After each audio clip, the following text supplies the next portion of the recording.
pewaris. Saya Ibu Siani yang akan membawakan tentang 7 tingkat iman, hubungannya dengan tabernakel dan tata cara ibadah. Tabernakel itu dari bahasa asing yang artinya Baitul Muqaddis. Tabernakel ini dahulunya dibuat oleh hikmat Tuhan yang diberikan kepada Nabi Musa saat dia bersekutu dengan Tuhan. Tabernakel Musa tidak berlaku lagi, yang berlaku tabernakel rohani yang lebih sempurna untuk kita masuk ke surga. Sekarang saya akan membahas tentang tabernakel. Itu dibagi menjadi 3 bagian. Yang pertama itu pintu gerbang, kedua pintu kemah, yang ketiga pintu tirai. Pintu gerbang yaitu pada tabernakel ini yaitu menerima Tuhan Yesus sebagai Tuhan dan Juru Selamat kita pada tingkat yang pertama ini, yaitu dari Yahya 10 ayat 9. Nah, kita harus melalui pintu untuk memasuki tabernakel. Begitu juga pun kita dalam masuki rumah orang harus melalui pintu.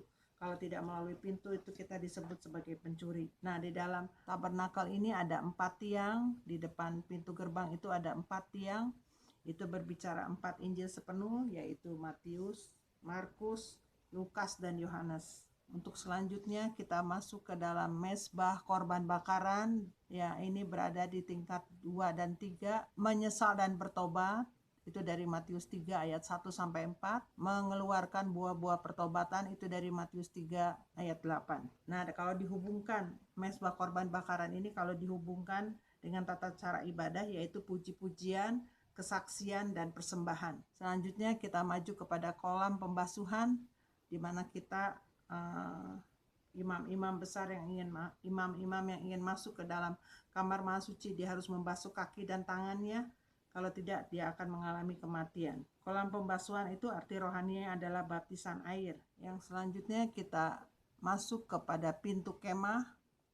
Pintu kemah ini pada tingkat yang kelima, yaitu baptisan Roh Kudus dan kepenuhan Roh. Pada tingkat yang kelima ini, di sini ada 5 tiang.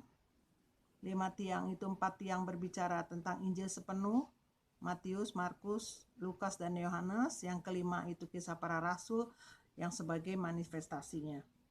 Pintu kemah itu kalau dihubungkan dengan tata cara ibadah, yaitu hati dan pikiran kita disucikan.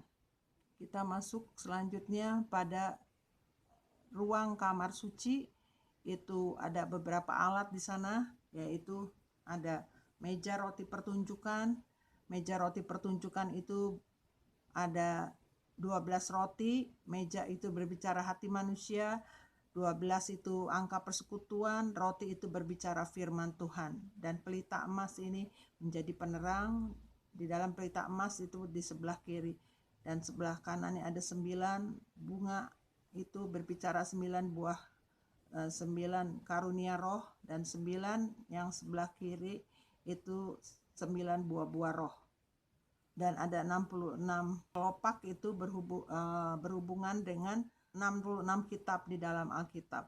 Yang selanjutnya ada mezbah dupa. Mezbah dupa yaitu menunjuk pada persekutuan yang teguh. Pintu tirai, di pintu tirai itu ada 5 tiang. Itu berbicara sama seperti tadi 4 Injil sepenuh dengan ditambah 1 dengan Kisah Para Rasul. Pintu tirai ini merupakan perobekan daging, di mana kita bisa langsung berbicara dengan Tuhan, berdoa langsung dengan Tuhan, karena Tuhan Yesus sudah mati di kayu salib. Dan ada 4 tiang dan 2 kelambu yang membagi kamar suci dan kamar maha suci.